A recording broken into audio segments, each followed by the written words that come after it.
সকলের চরণে আমার ভক্তিপূর্ণ ধন্যবাদ, কোটি কোটি প্রণিপাত।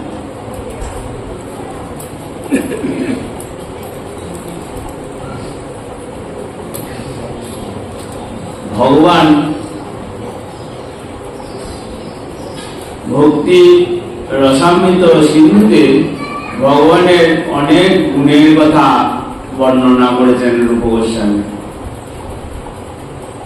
ভগবান সকলের প্রতি সমদর্শী। শাস্ত্রে বলা হচ্ছে ভগবান সকলের প্রতি সমদর্শী এবং সকলের পরমাত্মা সুহৃদ রক্ষাকর্তা। এটা আমরা মানিত যে ভগবান সকলকে সমান চোখে দেখেন। পরীক্ষিত মহারাজের বিস্ময় উৎপন্ন হয়েছে কখন জানেন? দেবতাদের সাথে অসুরদের যখন যুদ্ধ হয়, জয়রাজ দেবতাদের সাথে অসুরদের যুদ্ধ হলে ভগবান কার পক্ষ নেন? দেবতাদের পক্ষই নেন। যতবার যুদ্ধ হয়েছে দেবতাদের পক্ষই নিয়েছেন ভগবান। এটি দেখে বিস্ময় হচ্ছে। পরীক্ষিত মহারাজ জিজ্ঞেস করছেন যে ভগবান এরকম পক্ষপাত দুষ্ট হতে পারে? ভগবান কি পক্ষপাত দুষ্ট? ভাগবতের সপ্তম স্কন্ধে এই প্রশ্ন করছেন মহারাজ। পরীক্ষিত জিজ্ঞাসা করছেন, হে ব্রাহ্মণ, ভগবান শ্রী বিষ্ণু সকলের প্রতি সমদর্শী, তিনি সকলের সুমিত, তিনি সকলের পরম প্রিয়। তাহলে দেখি কেন যে দেবরাজ ইন্দ্রের পক্ষ নিয়ে ভগবান অসুরদের নিধন করছেন? সবাইকে সমান চোখে দেখলে তো ভগবানের তো কারো পক্ষপাত নেওয়া উচিত নয়। আমরা যারা ভক্তি জীবনে যাচন করতে এসেছি, ভগবানের এই গুণগুলোর কথা জানা দরকার যে ভগবান সবাইকে সমান চোখে দেখে। বলছেন যে দেবতাদের পক্ষপাত করে ভগবানের কি লাভ? কোন অসুর আজ পর্যন্ত ভগবানের ক্ষতি করতে পেরেছে? না ক্ষতি করতে পারবে।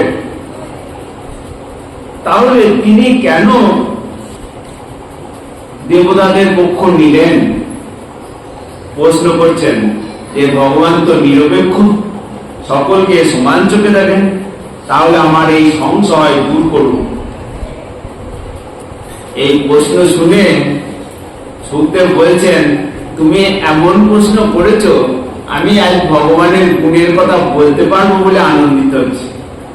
দেখছেন, জিজ্ঞাসা হৃদয়ে জাগ্রত হওয়া দরকার যে ভগবান কিভাবে কাজ করে। পরীক্ষিতের প্রশ্ন শুনে ধন্যবাদ দিলেন। বলছে, দেখো জয়রাধে, মন দিয়ে শুনবেন, খুব গভীর তত্ত্বকথা। বুঝতে পারলে জীবন ধন্য হয়ে যাবে, বুঝতে পারলে জীবন ধন্য হয়ে যাবে।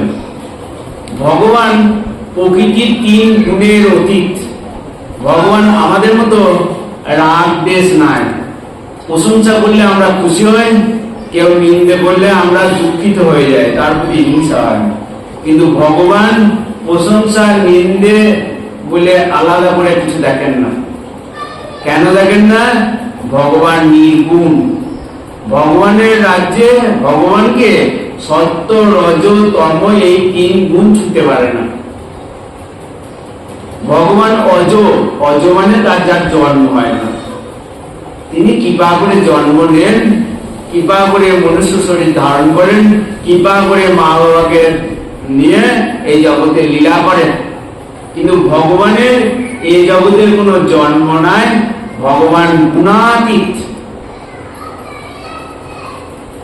অথচ তিনি একজন বদ্ধ জীবের মতো দায়িত্ব কর্তব্য পালন করছেন। হে ভগবান, পরীক্ষিত মহারাজ কি বলছেন? হে মহারাজ পরীক্ষিত, এই পৃথিবীতে 3টে গুণ রয়েছে, সত্য, রজ, তম। বলছেন ভগবানকে সেগুলো স্পর্শ পর্যন্ত করতে পারে না, এবং 3টে গুণই একই সময়ে হ্রাস বা বৃদ্ধি করতে পারে না। যখন সত্য বলে ভগবান কেন, দেখুন অসুর কারা, যারা ভগবান বিদ্বেষী, যারা ভগবানকে মানে না। অসুর কারা, সিং থাকবে মানে অসুর না। এখন অসুর মানে যারা ভগবান বিদ্বেষী, আর কি ভগবানের নেতৃত্ব মানে না, তারা ধন জন বলে বলিয়ান হয়ে অহংকার করে, তারা হচ্ছে অসুর। আর দেবতা কারা, দেবতারা হলো যারা ভগবানের নিয়ন্ত্রণে ভগবানের কথা শুনে চলে, ভগবানের পরিচালনায় ভগবান যা কাজ দিয়েছে সেটা নিষ্ঠা সহকারে পালন করে। আর ভক্ত কারা, ভক্ত সর্বদাই ভগবানের গুণের কথা বলতে পেরে শুনতে পেরে খুশি হবে। এই ফ্যান, ভক্ত মানে ইংরেজি যেটা ফ্যান বলে, ফ্যান যে যার ফ্যান হয় সে তার নিয়ে আলোচনা করে। ঠিক তেমনি ভক্তরা কৃষ্ণ গুণকথা বলতে পারলে শুনতে পেলে আর কিছু চায় না। তাই ভগবানের গুণ হচ্ছে একটা সবাইকে সমান চোখে দেখে। আমরা সমান চোখে দেখে পরীক্ষিত মহারাজের বিস্ময় উৎপন্ন হয়েছে যে কি করে সব সময় তো ইন্দ্রের পক্ষ নিয়ে ভগবান দেব অসুরদের মেরেছে। বলছে শোনো ভালো করে, দেখুন বলছে ভগবান সত্যগুণ যখন বৃদ্ধি পাবে তখন দেবতারা জয়লাভ করবে, রজগুণ যখন বৃদ্ধি পাবে তখন অসুরেরা জয়লাভ করবে, আর তমগুণ যখন বৃদ্ধি পাবে যক্ষ রাক্ষসরা জয়লাভ করবে। আবার শুনুন, সত্যগুণ যখন বৃদ্ধি পাবে তখন দেবতারা জয়লাভ করবে, রজগুণ যখন বৃদ্ধি পাবে তখন অসুররা জয়লাভ করবে, তমগুণ যখন বৃদ্ধি পাবে যক্ষ রাক্ষস এরা জয়লাভ করবে। এখন মা দেবতাদের মা দিদি, দেবতাদের মাতা কাঁদছেন, অসুররা দেবতাদের ঘর ছাড়া করে দিয়েছে, স্বর্গ থেকে বিতাড়িত করে দিয়েছে। ভগবান বলছেন, ভাগবতে আছে যে ভগবান বলছে আমি এখন কিছু করতে পারবো না। কেন করতে পারবো না? এখন রজগুণ বৃদ্ধির সময় চলছে, আর ওরা গুরুকে মানে ধর্মপথে থাকে, ওরা এখন জয়লাভ করবে। তোমাদেরকে অপেক্ষা করতে হবে, যতক্ষণ না সত্যগুণ না আসে তোমাদেরকে অপেক্ষা করতে হবে, অপেক্ষা করতে হবে। সহজ ভাবে বোঝায়, দেখুন রাত্রে দেখবেন চুরি ডাকাতি বাড়ে, দিনের বেলায় চুরি ডাকাতি হয়। ভোর বেলাতে দেখবেন সবাই মন খুব ভালো হয়ে যায়, ভোর বেলাতে মনে হয় একটু ঠাকুরের নাম করি, স্নান করি, গৌরকে প্রণাম করে আসি। ওই ভোর বেলা থেকে 9টা পর্যন্ত সত্যগুণ বিকশিত হয়, ভোর 4টে থেকে 9টা পর্যন্ত সত্যগুণ বিকশিত হয়। এই সত্যগুণ যখন বিকশিত হচ্ছে সেই সময় যদি আপনি সত্যগুণ বিকশিত হওয়ার জন্য ভগবানের আরাধনা করেন, আপনাকে ভগবান সহায়তা করেন। ভগবানের কাজ হচ্ছে যে গুণটা যখন চলছে সেই গুণকে সহায়তা করা। আবার দুপুর বেলায় রজগুণ বাড়ে, 9টা 10টার পর থেকে বিকেল পর্যন্ত ভালো মন্দ কি খাবো, কি ঘুমবো, দারুণ আহার হোক। রজগুণ হচ্ছে ভালো খাবো, ভালো করবো, ভালো। দেখবেন দুপুর বেলা দিক পর্যন্ত ওই চিন্তাটা চলে যায়, কি করে ভালো মন্দ রেঁধে খাবো, এটা মাথায় করে, তখন রজগুণ বৃদ্ধি পায়। রাত্রের বেলা থেকে রাত যত হবে সন্ধ্যেবেলা থেকে তমগুণ বৃদ্ধি পায়।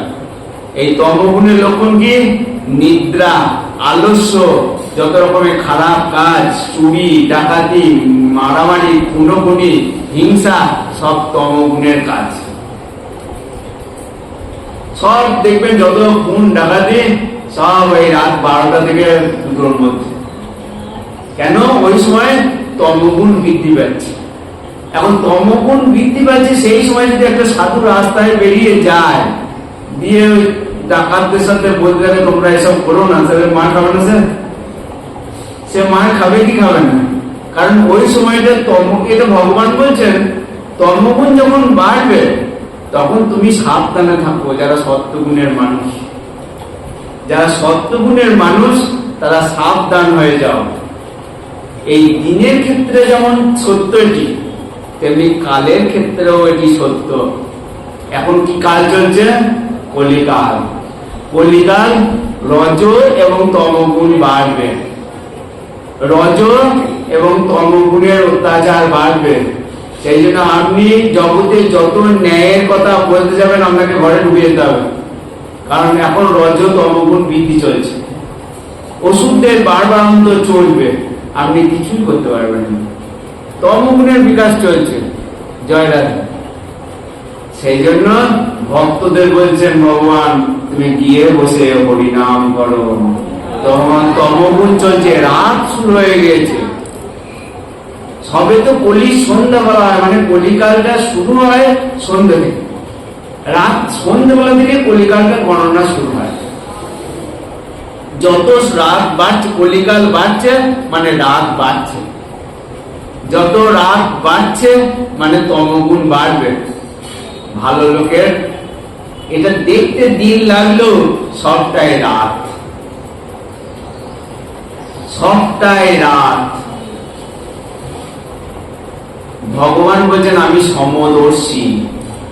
সমদর্শী মানে সবাইকে সমান চোখে দেখি। সমান চোখে না দেখলে কখনো দেবতাদেরকে অসুররা পরাজিত করতে পারত? অসুররা পরাজিত করে দেবতাদের স্বর্গ থেকে ভ্রষ্ট করেছে। ভগবান বলছেন আমি এখন কিছু পারবো না, ওরা যতক্ষণ না অন্যায় না করছে, গুরুচরণে অপরাধ না করছে, ধর্ম থেকে ভ্রষ্ট না হচ্ছে, ততক্ষণ তোমরা অপেক্ষা করো। দেখছেন, অপেক্ষা করতে বলছে। কারণ ভগবান দেখেন না যে কে আপন পর ভগবানের নাই। ভগবানের সকলেই আপন, সকলেই সুহৃদ, সকলের পরমাত্মা, সকলকে করুণা করেন। কিন্তু জয় রাধে, কিন্তু দেখুন সকলকে সমান চোখে দেখা সত্ত্বেও সবাইকে সমান নাই। সবাইকে সমান চোখে ভগবান দেখছেন, কিন্তু সবাই তো সমান নাই। আছে? সবাই সমান আছে?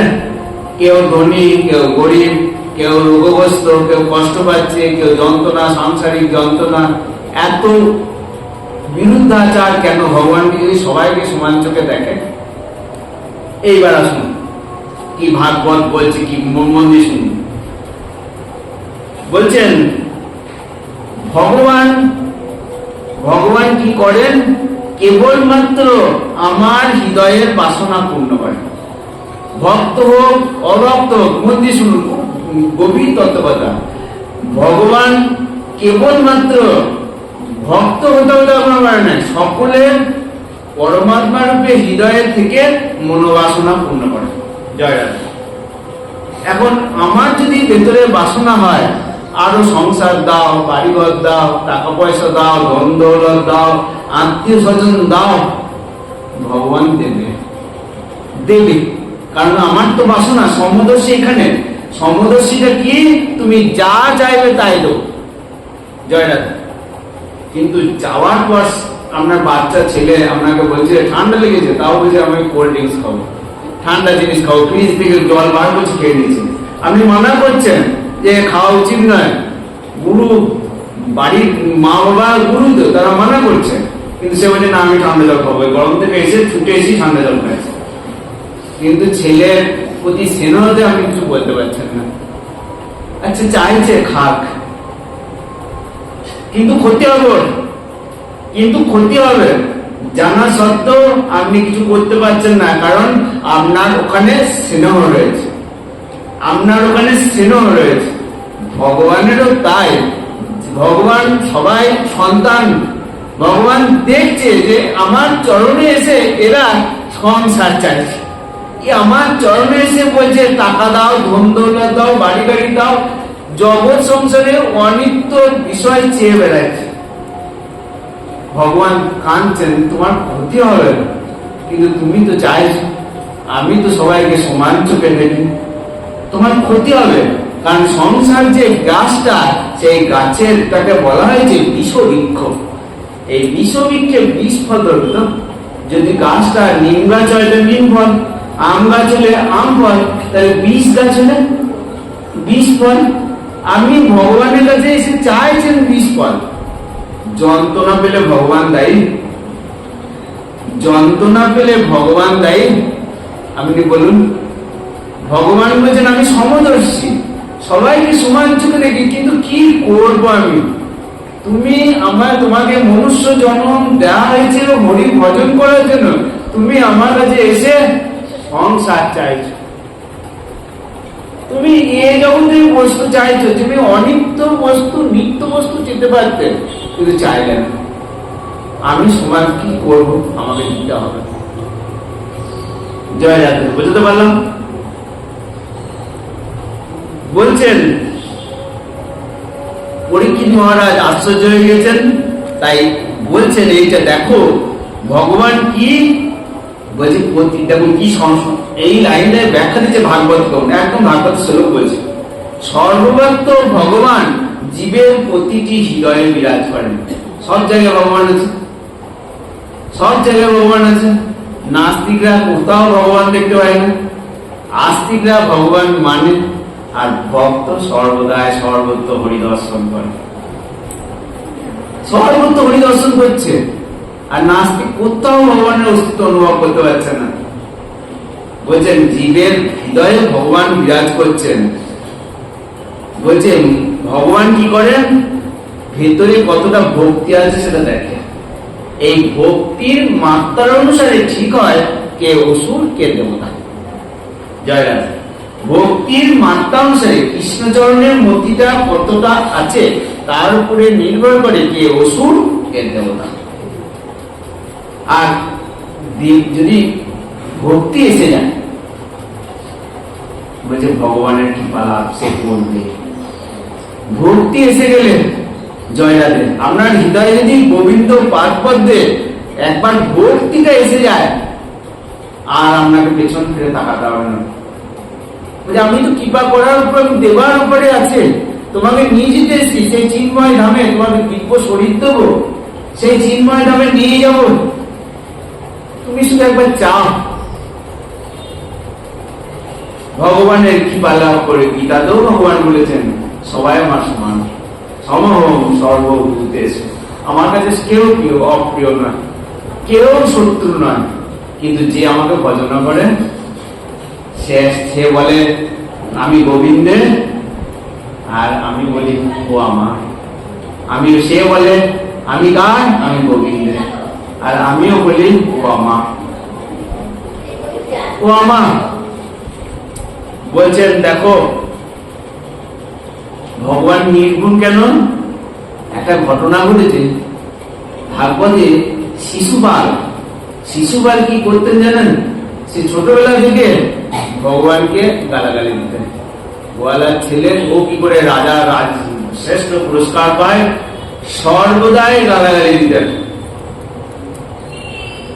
100টা গালাগালি যখন পূর্ণ হলো, কৃষ্ণ চক্রধারা যখন ওকে নিধন করছে, যুধিষ্ঠিরের রাজসভায় শিশুপালের সেই দেহ থেকে জীবাত্মাটা বেরিয়ে যাচ্ছে, সেটা দেখতে পাচ্ছে।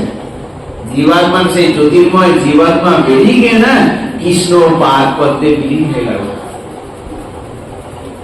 যুধিষ্ঠির মহারাজ আশ্চর্য হয়ে গেছেন যে সারা জীবন গালাগালি দিল, কি করে কৃষ্ণচরণে চলে গেল। সাযুজ্য মুক্তি, এটা বলে মুক্তি লাভ করা, তারা জন্মাবরণ। সাযুজ্য মুক্তি একটা মুক্তিময় একরকম গোবিন্দের চরণে লীন হয়ে গেছে। অথচ কি কর্মটি করেছে, সারা জীবন কৃষ্ণকে গালাগালি দিয়ে গেছে যতদিন বেঁচে ছিল।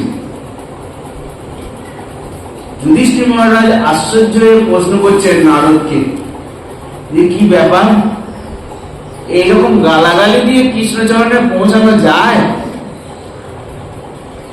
তখন নারদ বলছেন শোনো, কামাত দেশাত ভয়াত সেনাত যথা ভক্তা ঈশ্বরের মন আবেশ্য তৎ অষ্টম হিতা বহব তৎ গতিম গতা। ভাগবতের 7ম স্কন্ধে 1ম অধ্যায়ের 30 নম্বর শ্লোক। কি বলছে দেখুন, কাম থেকে, হিংসা থেকে, ভয় থেকে, ভক্তি স্নেহ থেকে, ভক্তি থেকে যে কোনো প্রকারে কৃষ্ণে মনোনিবেশ করলে কৃষ্ণের কৃপা লাভ করা যায়। ভগবান গালাগালি দেখেন না, ভগবান নির্গুণ, গালাগালি দেখেন না, সে আমার নাম করছে দেখেন। কৃষ্ণ চোর, কৃষ্ণ মাখন চুরি, কৃষ্ণ চোর বলছে, চোর কৃষ্ণ চোরটা শুনছেন, চোরটার ভেতরে ভগবান তো নির্গুণ, কৃষ্ণ বলছে আমাকে আমাকে আমার নাম ধরছে, আমার নাম গুণগান করছে। কামা, কাম থেকে, কোন কামনা বাসনা থেকে যদি কৃষ্ণকে ডাকি, হিংসা থেকে ডাকি, ভয়ে, হঠাৎ কেউ তাড়া করেছে, মৃত্যু ভয়ে, হে গোবিন্দ অজামিল নারায়ণ বলে চিৎকার করে উঠছিল, ভয়ে বিপসে, মৃত্যু ভয়, পড়ে গিয়েছি, পা পিছলে যাচ্ছে, হা গোবিন্দ বলে করে বলে এলাম, ভয়ে, স্নেহ থেকে, ভালোবেসে, ভক্তি থেকে, বলছে যে কোনো প্রকারে কৃষ্ণে মনোনিবেশ করলেই কৃষ্ণের কৃপা লাভ করা যায়। ভাবুন একবার, গালাগালি দিয়ে সাজুজ্য মুক্তি পেয়ে গেল, হ্যাঁ, গালাগালি দিয়ে। নারদ বলছেন শিশুপাল সর্বদা গালাগালি দেওয়ার নাম করে সর্বদা হরিস্মরণ করত, সর্বদাই গোবিন্দকে স্মরণ করত। কংস যেদিন থেকে শুনেছে অষ্টম গর্ভে দেবকী অষ্টম গর্ভে সন্তান হত্যা করবে, সেই দিন থেকে ভয়ে, শত্রু ভয়ে জপ করতে শুরু করছে, ওই কৃষ্ণ, সর্বত্র কৃষ্ণ দর্শন করছে, ওই আমার মাত্রাস, ওই আমার মাত্রাস, ওই আমার মাত্রাস। ভয় থেকে, হিংসা থেকে, বুঝে ভালোবেসে না যত হরিস্মরণ হয়, ভয় থেকে বেশি স্মরণ হয়, হিংসা থেকে বেশি স্মরণ হয়। কেউ আর কিন্তু শত্রুকে বলে না, যে আমার টাকা মেরে দিয়েছে তাকে কেউ বলবে না, দেখবেন যে এই আমার শত্রু, আমার সব টাকা পয়সা মেরে দিয়ে চলে গেছে। বলছেন শিশুপাল দেশ পাবে সর্বসময় হরিস্মরণ করত। এই জন্য মৃত্যুর সময় যুধিষ্ঠির মহারাজ সাজুজ্য লাভ করেছিলেন। ভগবান সমদর্শী, গালাগালি দেখেন না। ভগবানের গুণটা দেখুন একবার, সমদর্শী। ভগবান নির্গুণ, প্রশংসা নিন্দা ভগবানের কাছে সমান, প্রশংসা নিন্দা ভগবানের কাছে সমান। বলছে গালাগালি দিয়ে যদি সাজুজ্য মুক্তি হয়, নারদেব বলছেন গালাগালি দিয়ে যদি মুক্তি লাভ করে, তাহলে ভালোবাসলে শিখে কি পাবে? গালাগালি দিয়ে যদি সাজুজ্য মুক্তি লাভ করে, তাহলে ভগবানকে যারা ভালোবেসে হে গোবিন্দ প্রাণনাথ তুমি আমার বলতে পারবে। বলছে আমার তো তোমার হৃদয় আছে, তুমি যদি বলো তুমি আমার, আমি তোমার। তুমি যদি স্বীকার করে না, তুমি বলছো আমার মা আছে, বাবা আছে, সংসার আছে, ছেলে পুত্র আছে, তোমাকে একবার করে প্রণাম করে যাবো। কিন্তু তুমি যদি স্বীকার, আমিও তোমার প্রণাম নিলাম, তুমি ওইটুকু কি পাবে? সমদর্শী এটাই, তুমি যতটা চাইবে ততটা দেবে। তুমি যদি চাও সংসার, তোমাকে সংসার দেবে। তুমি যদি চাও, তুমি যেটুকু চাইবে, আর তার ফলটি যা হবে তোমাকে ভোগ করতে হবে। জয় রাধা। এই একই কথা প্রহ্লাদ বলছে। প্রহ্লাদকে যখন ভগবান রক্ষা করলেন, হিরণ্যকশিপুকে বধ করে ভগবানকে যখন ভগবান প্রহ্লাদকে রক্ষা করলেন, তখন প্রহ্লাদ কি বলছে শুনুন। তবে এই শ্লোকটার উপরেই বলছেন জয় রাধা।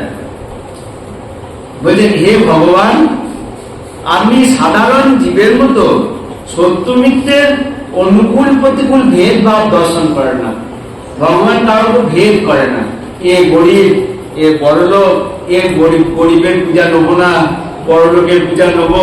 ভগবান আজ পর্যন্ত বলেছেন যে গরিবের পূজা নেবো না, শুধু বড়লোক যে বেশি পূজা দেবে, বেশি ভালো মন্দ দেবে তাকে কৃপা করবো। যে উঁচু নিচু ধনী দরিদ্র প্রতিকূল ভেদভাব করে, বলছে তুমি তো ভেদভাব করো না, উঁচু নিচু ধারণাই নেয়। তাহলে ভগবান কি করেন? বলছেন যে যতটা সেবা করে তাকে ততটা কৃপা করে। যেমন বৈকুণ্ঠে কল্পতরু বৃক্ষ রয়েছে, কল্পতরু বৃক্ষের তলায় বৈকুণ্ঠে ভগবানের ধামে বৃক্ষগুলো হচ্ছে কল্পতরু। কল্পতরু মানে যে বৃক্ষের তলায় গিয়ে আপনি যা বাসনা করবেন তাই পাবেন, যা বাসনা করবেন। বুঝে ভগবানও তাই গৌরচরণে এসে শেষ যা প্রার্থনা করছে, যে সেবা করবে তদনুরূপ সেবা ভগবানের কাছ থেকে পাবে। কি ভগবানের করুণা দেখুন। এবার ভগবান বলছে আমি সমদর্শী, তুমি কতটা নেবে আমার কাছে, আমি আমাকেই দিয়ে দিতে রাজি আছি, আমি আমাকে দিয়ে দিতে রাজি আছি, তুমি নিতে পারবে কিনা দেখো, তুমি নিতে পারবে কিনা দেখো। বলছেন যত কল্পতরু গাছ বৃক্ষ যেমন বৈকুণ্ঠে উঁচু নিচু ভেদভাব দর্শন করে না, ওই বৃক্ষের তলায় গিয়ে যে যা চাইবে তাকে তাই ফল লাভ করে। তেমনি ভগবান জীবের বাসনা অনুসারে এবং ভক্তের সেবার মাত্রা অনুসারে তাকে আপনি আশীর্বাদ প্রদান করেন। ভগবান আশীর্বাদ, ভগবান সমদর্শী।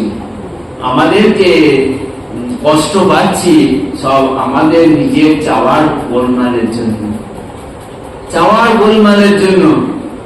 বলছেন গীতাতেও ভগবান একই কথা বলছেন, যে যথা মাম উপদ্রন্ত, যে যতটা আমার চরণে পড়ে থাকবে তাকে ততটা আমি ভজনা করি, তাং ততৈব ভজম অহম। তাই বুঝুন, ভগবান বলছেন তুমি আমাকে বলবে কি, আমি তোমাকে ভজনা করি যতটা তুমি আমার চরণে পড়ে থাকবে। যদি তুমি আমাকে না ভজনা করতে পারো, অন্য জায়গাতেও ভজনা করতে পারো। মম বর্তানু বর্তন্তে মনুষ্য পার্থ সর্বস্ব, মানে তুমি যদি অন্য জায়গাতে যাও সেই ঘুরিয়ে ফিরিয়ে আমার ভজনা করাই হবে, কিন্তু তোমার দেরি হবে। আমাকে সরাসরি ডাকলে যে কৃপাটা পেতে প্রধানমন্ত্রীকে ধরতে পারলেন, তাহলে আর পঞ্চায়েতের প্রধানকে ধরতে হয়নি। ঠিক তেমনি আমাকে যদি কেউ ধরে তাহলে সে যেটা পাবে, আর যদি অন্য জায়গায় যায় যাক যাক। এখানে ভগবান বলছেন কি, যে তুমি যদি আমায় সবকিছু, তুমি যদি তোমার সবকিছু আমায় দিয়ে দাও, আমার যা আছে সব তোমার, তুমি যদি তোমার সবকিছু আমাকে দাও, তাহলে ভগবান বলছেন আমারও যা আছে সবকিছু তোমাকে দিয়ে দাও। তুমি যদি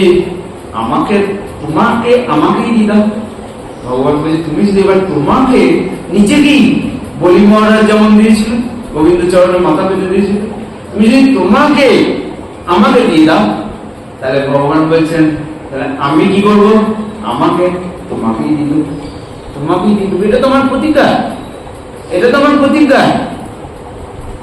তুমি যেমন চাইবে তুমি তেমনি পাবে। কি করুণা দেখুন। তাহলে যে মূল্যে আমাদের হাতে কতটা, অর্জুন চেয়েছিল তুমি আমার সখা হয়ে যাও।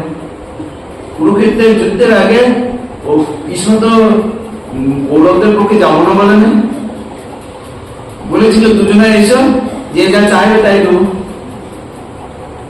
দুর্যোধন চেয়ে নিল কি সৈন্যবাহিনী, ভাই তোমার সৈন্যবাহিনী দাও, আর অর্জুন চাইলো আমি তোমাকে চাই। দেখুন সমদর্শিতা, দেখুন ভগবানের ভাগবত মহাভারত সর্বত্র ভগবান সমদর্শিতা কিভাবে রক্ষা করেছেন দেখুন একবার। যুদ্ধক্ষেত্রে ভেতরে ভেতরে অর্জুনের প্রতি কিবা করবেনি, কিন্তু অর্জুন তো চাই ধরল, গোবিন্দ তুমি আমার পাশে এসো। অর্জুন কৃষ্ণ সখা হয়ে রথের সামনে দাঁড়িয়ে গেল। বন্ধুর কাজ কি, বিপদে সামনে থেকে বন্ধুকে সহায়তা করেন। ঠিক বন্ধুর মতোই রথের সামনে দাঁড়িয়ে গিয়ে যুদ্ধক্ষেত্রে দাঁড়িয়ে গেল। তুমিও যদি অর্জুনের মতো কৃষ্ণকে বন্ধু ভাবতে পারো, তোমার যত বিপদে গোবিন্দ সামনে থাকবে, যেমন করে রথের সামনে ছিল। তুমি ভাবো, তুমি কৃষ্ণকে বন্ধু ভাবতে পেরেছ? কৃষ্ণকে বন্ধু ভাবতে পেরেছ? যেমন ভাববে রামচন্দ্রকে ঋষি বিশ্বামিত্র শিষ্য ভাববে, যে আমার শিষ্য, ভালো শিষ্য। রামচন্দ্রের ওই বিশ্বামিত্র শিষ্যত্ব গ্রহণ করেছিলেন। দেখুন একবার মা যশোদা, ওই মা কৌশল্যা সব সন্তান রূপে চেয়েছিল গোবিন্দ। হে গোবিন্দ, তোমাকে আমার গর্বে সন্তান হতে হবে, তোমাকে আদর করে মানুষ করবো। সেই অনন্ত কোটি ব্রহ্মাণ্ড না গর্ভজাত সন্তান হয়ে গেলেন সমদর্শিতা। ভগবানের এই যে গুণ, যে তুমি চাও আমাকে, তুমি চাইলেই পাবে, কিন্তু চাওয়াটা ভেতর থেকে হতে হতো, বাসনাটা ভেতর থেকে হতে হতো। গোবিন্দকে আমি চাই, তবে তোমাকে সেই রকম ভাবে পুরস্কৃত করবো। কি করুণা একবার ভাবুন। তা যদি না করো, গীতাতে ভগবান বলছেন, নবম অধ্যায়ে আবার বলেছেন, তুমি অন্য দেবতার আরাধনা করতে পারো। জানতি দেবতা দেবান, দেবতাদের আরাধনা করতে পারো, তুমি দেবলোকে যাবে। আচ্ছা, পিতান জানতি পিতৃবতা, পিতা বলছে যারা পিতৃপুরুষকে ভজনা করে তারা পিতৃলোকে যাবে। ভূতানি যান্ত্রী ভূতের যা, যারা ভূত পেতের আরাধনা করে তারা কোথায় যাবে? ভূত লোকে। আর বলছে জানতি মদ জাজি, যারা আমাকে আরাধনা করে তারা আমাকেই পাবে। সূত্র তো বলছে তুমি যার আরাধনা করবে তাকেই পাবে। তুমি যদি আমাদের আরাধনা করো তাহলে আমাকেই পাবে। যে মূল্যে তুমি ভূত প্রেতের আরাধনা করছো, কৃষ্ণকে আরাধনা করলে গোবিন্দ বারবার প্রতিজ্ঞা করেছেন তুমি আমাকেই পাবে। কি করতে হবে? প্রহ্লাদ মহারাজ বললেন, তিনটিকে গুরুত্ব দিলেন প্রধান নবধা ভক্তির মধ্যে, শ্রবণ, কীর্তন এবং স্মরণ। স্মরণের মহিমা এবং শ্রবণ কীর্তন করার পর স্মরণটা যদি কেউ রাখতে পারে, শুনলেন বাড়িতে যদি ভুলে যান, শ্রবণটা বৃথা হয়ে গেল। শ্রবণটা বৃথা হয়ে গেল। শ্রবণ কীর্তনের পর যদি স্মরণে থাকে, সেটাই হলো প্রকৃতপক্ষে ভক্তি। স্মরণ, এই স্মরণের মহিমা, সেই জন্য স্মরণটাকে শাস্ত্রের শ্রেষ্ঠ ভক্তি বলা হয়েছে। স্মরণ, স্মরণ কি? স্মরণ মানে যে কোনো ভাবে চিত্তটা শ্রীকৃষ্ণের পাদপদ্মে নিবেশ করা, যে কোনো ভাবে, যে কোনো মূল্যে শ্রীকৃষ্ণের সাথে আমার নিত্য সম্পর্কের কথা স্মরণ করে তার চরণে মনোনিবেশ করার নাম হলো স্মরণ। আমার সাথে তার নিত্য সম্পর্ক, সেইটিকে স্মরণ, সেইটিকে জাগ্রত করে গোবিন্দ। আমি গৌতম গাঙ্গুলি প্রণাম করতে আসছি না, কৃষ্ণের দাস, আমার যে নিত্য সম্পর্ক, সেই নিত্য সম্পর্কটা মনে রেখে তার চরণে প্রণাম করতে আসা। বলছেন জীবিত অবস্থায়, জয়রাজ ভক্তি রসামৃত সিন্ধুতে বলছে জীবিত অবস্থায় করলো না, তাও করে না, কিন্তু মৃত্যুর সময় দেহ থেকে প্রাণটা বেরিয়ে যাচ্ছে, আবার একটা দেহ ধারণ করতে যাব, সেই সময়ও যদি কেউ গোবিন্দ পাদ পদ্মে স্মরণ করতে পারে আর তার নিত্য সম্পর্কের কথা মনে করতে পারেন, ভগবান বলছেন সেই একটা ক্ষণ আমার স্মরণ করার জন্য আমাকে সারা জীবন করেন, একই ফল, একই ফল। কি করুণা দেখুন, কি সমদর্শিতা। গীতাতে বারবার বলছেন জমজম ব্যাপী স্মরণ ত্যাজেন্ত কলেবরণ, দেহ থেকে প্রাণটা বেরিয়ে যাওয়ার সময় তুমি যদি একবার হা গোবিন্দ হা নারায়ণ বলতে পারো, তার সাথে নিত্য সম্পর্কটা জাগরুক করতে পারো, আমি তো তোমার, এই জগতে কষ্ট পাচ্ছি, বলছে সেই মুহূর্তটাই আমি তাকে আপন করে নিই। ভগবানের করুণার ধারা গীতাতে একবার বলে না, এটা আপনারা যদি অনুভব করেন না, একবার বলেন নাই ভগবান তুমি স্মরণ করলে, আমাকে স্মরণ করলে তুমি কি কি কৃপা লাভ করবেন, করবে বারবার বারবার। কি অপরিসীম ভগবানের আমাদের প্রতি করুণা। কি বলছেন? নবম অধ্যায়ের 22 নম্বর শ্লোকে বলছেন যে তুমি যদি আমার চরণে তুলসী জল দাও, জগৎ এবং গহম মম, তোমার যা আছে রক্ষা করি, যা নাই তা মাথায় করে দিয়ে যায়। অনন্য চিন্তা মাম যে জনা পর্য উপাসতে, যে জনা অনন্য চিন্তা করে, মানে আমার ছাড়া অন্য চিন্তা করে না, না অন্য চিন্তা, তার কি করি? যা আছে সংসারে চাইতে হয় না গোবিন্দের কাছে, ওই সংসারে যা বস্তু আছে তার সেটা রক্ষা করি, আর যা নাই অপ্রাপ্ত বস্তু তার ভেতরে আছে, চাই না, তার যা দরকার আমি সব এনেছি। জগৎ খেবং বহম মম, কি করুণা দেখুন। শুধু শুধু সে চিন্তা করে, চিন্তা, অনন্য চিন্তা। আমার শুতে বসতে, রাতে ঘুমোতে, স্বপ্নে সর্বদাই আমার চিন্তা করে। তার সংসারের চিন্তা তাকে করতে হয় না। কোথায় বললেন? নবম অধ্যায়ের 22 নম্বর শ্লোক। আবার বললেন সপ্তম অধ্যায়ের প্রথম শ্লোকে বলছেন ময়া সপ্ত মনা পার্থ মজ্জা সপ্ত মনা পার্থ। হে পার্থ, আমাদের যার মন আসক্ত হয়ে গেছে সে কি পাবে? সে আমাকে পূর্ণরূপে জানতে পারবে। ভগবানকে কেউ জানার উপরে কথা অনুভব করতে পারবে না, কিন্তু বলছে যে মায়া আমাদের আসক্ত চিত্ত হয়ে আছে, আমাদের আসক্ত চিত্ত আছে, সে হৃদয়ে ভগবানকে অনুভব করবে যে ভগবান আছে, শুধু নয় সর্বদাই তার কৃপাটা অনুভব করতে থাকবে। আমি বলছি যেমন পড়েছেন মোমবাতিতে আগুন, ছোট ছেলে পড়ছে মোমবাতি জ্বললে আলো হয়, আলো দেয় তাপ দেয়, কিন্তু একটা ছেলে যখন মোমবাতিতে হাত দিল তখন অনুভব করলে না তো বাটে তাপ দিচ্ছে, আলো দিচ্ছে। তাই ভক্ত এই শাস্ত্র শুনে যখন স্মরণ করতে শুরু করবে না ভগবত কৃপা, ভগবানের যে সর্বত্র পরিব্যাপ্ত অনুভব করতে শুরু করবে। অর্জুনকে বলছেন অর্জুন, সূত্রে যেমন মালা গাঁথা থাকে, সূত্রটা তো দেখা যায় না, আমি সেই সূত্রের মতো এই জগৎ সংসারকে ধরে আছি। তুমি মনে করছো তোমার সংসার চালাচ্ছ, তোমার সংসার জগৎ সংসারের সংসার, একটা পাখির সংসার, পশুর সংসার, সব আমি সূত্র মালার রূপে ধরে আছি। এই অনুভবটা শুধু চিন্তনের দ্বারা সম্ভব, শুধুমাত্র চিন্তনের জন্য। ভগবানের কতবার করুণা দেখুন। আবার বললেন অষ্টম অধ্যায়ে 14 নম্বর শ্লোকে গীতায় বলছে অনন্য চেতা সততম মাম সরতি নিত্যেশ। স্মরণের কথা কতবার বলতে দেবো? অনন্য চেতা সততম যো মাম সরতি নিত্যশ, যে সর্বদাই আমাকে স্মরণ করে। কি করে?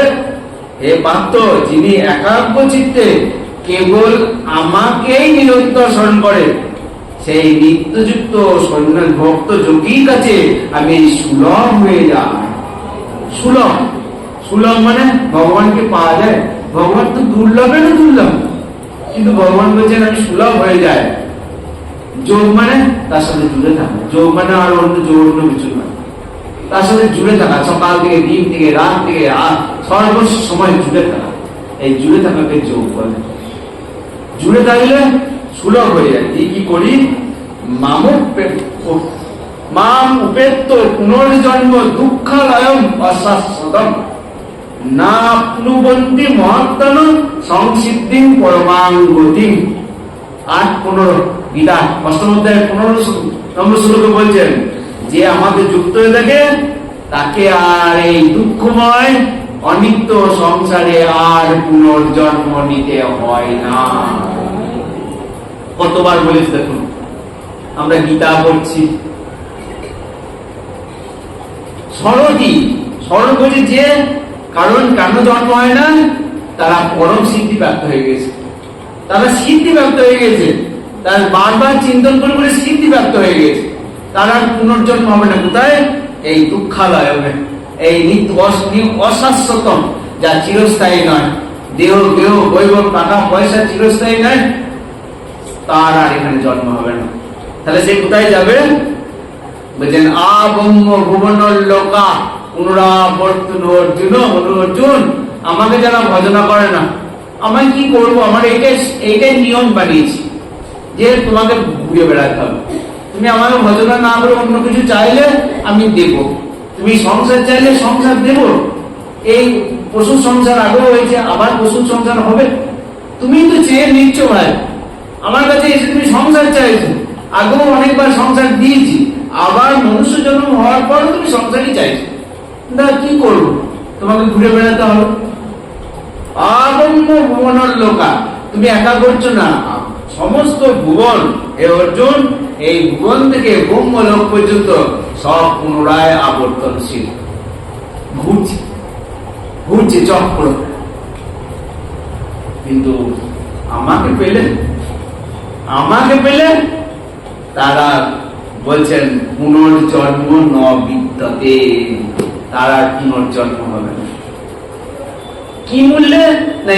এই কলিকালে শুধু স্মরণ, যে কলিকাল তমগুণে আচ্ছন্ন, যে কলিকালে অসুরদের এত দাপাদাপি, যে কলিকালে নাস্তিকদের এত দাপাদাপি, এই সময়ে আমরা যদি গৃহে বসে হরে কৃষ্ণ মহামন্ত্র জপ আর সর্বদাই তার সাথে আমার নিত্য সম্পর্কের কথা মনে রেখে তাকে স্মরণে রেখে যায়, ভগবান দায়িত্ব নিচ্ছেন। বারবার গীতাতে অর্জুনকে বলছেন, অর্জুন তুমি প্রতিজ্ঞা করো, প্রতিজ্ঞা করে জগৎকে বলো যে ন মে ভক্ত পুনঃস্বতি, আমার ভক্তের বিনাশ হবে না, যে আমাকে ডাকে তাকে আমি রক্ষা করি। শুধু স্মরণ, শুধু স্মরণ, শুধু স্মরণ। বিপদে পড়ল হোক, কাম হাত, দেশ হাত, ভয় হাত, ভয়ে দ্রৌপদী কি করেছিলেন? দ্রৌপদী কুরুক্ষেত্রে রাজসভায় দুঃশাসন বস্ত্র হরণ করছে, সমস্ত 5টা স্বামী বসে আছে, ভেবেছিল স্বামীরা বোধহয় আমাকে রক্ষা করবে। 5টা স্বামী যখন অসহায় হয়ে বসে আছে, সমস্ত রাজসভায় বসে আছে, দুহাত তুলে কৃষ্ণা গোবিন্দকে স্মরণ করলো, হে গোবিন্দ, হে মাধব, হে বিপদ তারণ, হে মধুসূদন, এইসব আমাকে রক্ষা করো। আমার স্বামীরা পারলো না আমাকে রক্ষা করতে। ভগবান বস্ত্র রূপে অবতার হয়ে দ্রৌপদীর লজ্জা নিবারণ করলেন স্মরণের দ্বারাই। জগৎকে উদাহরণ রেখে দিয়েছেন, শুধুমাত্র স্মরণ করলে আমি তার কি করি।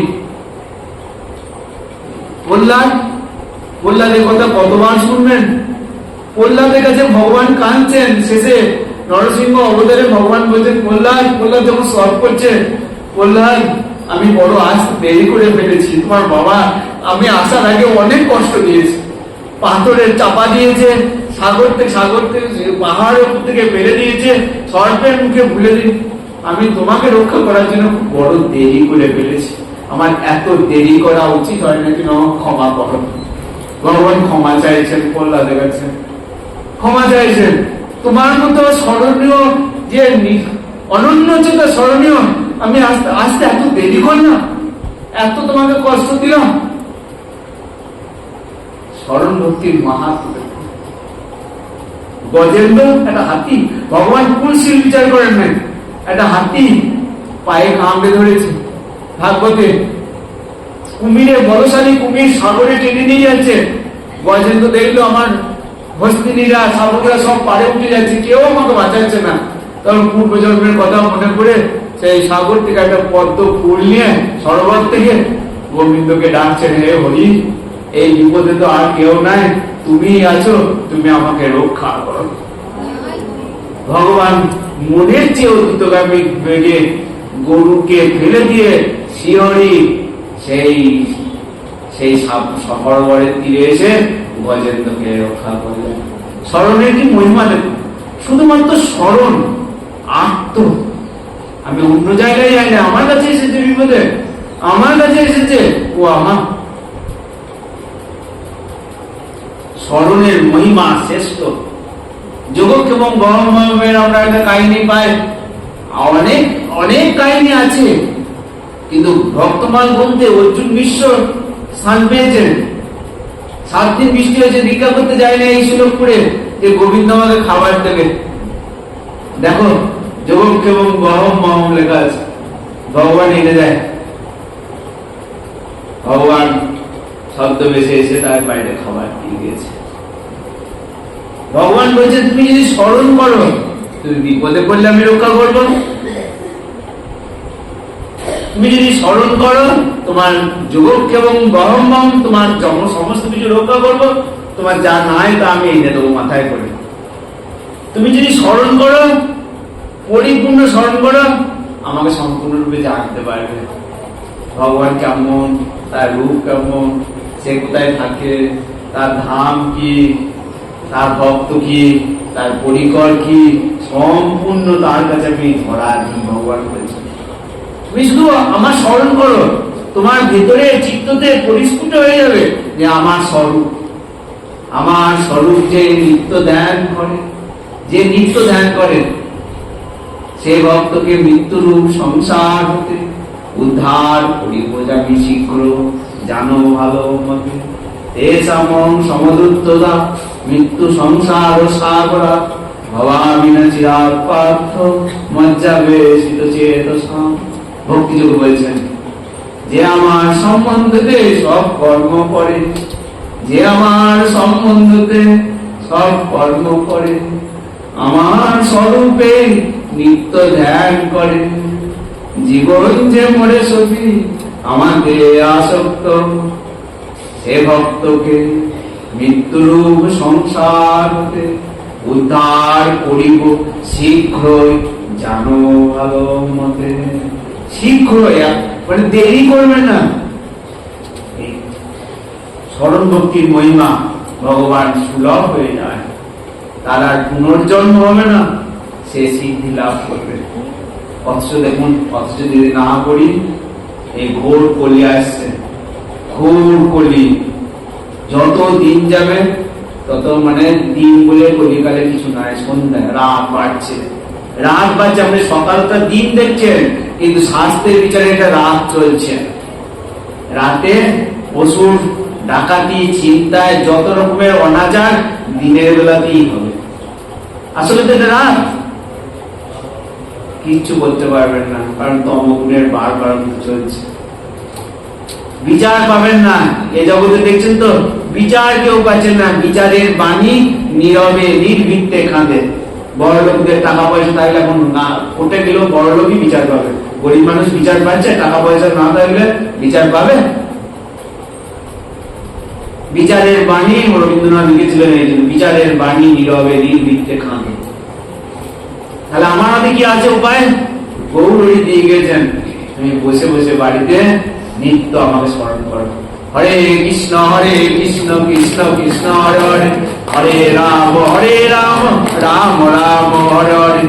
এত দুর্গতি, এত অনাচার, এত সুরের দাপাদাপি সত্ত্বেও ভগবান বলছেন, যেমন গোবর্ধন পর্বত তুলে ব্রজধামকে আমি রক্ষা করেছিলাম, ব্রজবাসীকে আমি রক্ষা করেছিলাম, তুমিও যদি আমার আশ্রয়ে থাকো, সর্বদাই আমি স্মরণ করো, এই ভয়ানক বিপদের মধ্যে তোমাকে আমি সর্বতভাবে রক্ষা করে আমার ধামে নিয়ে যাব।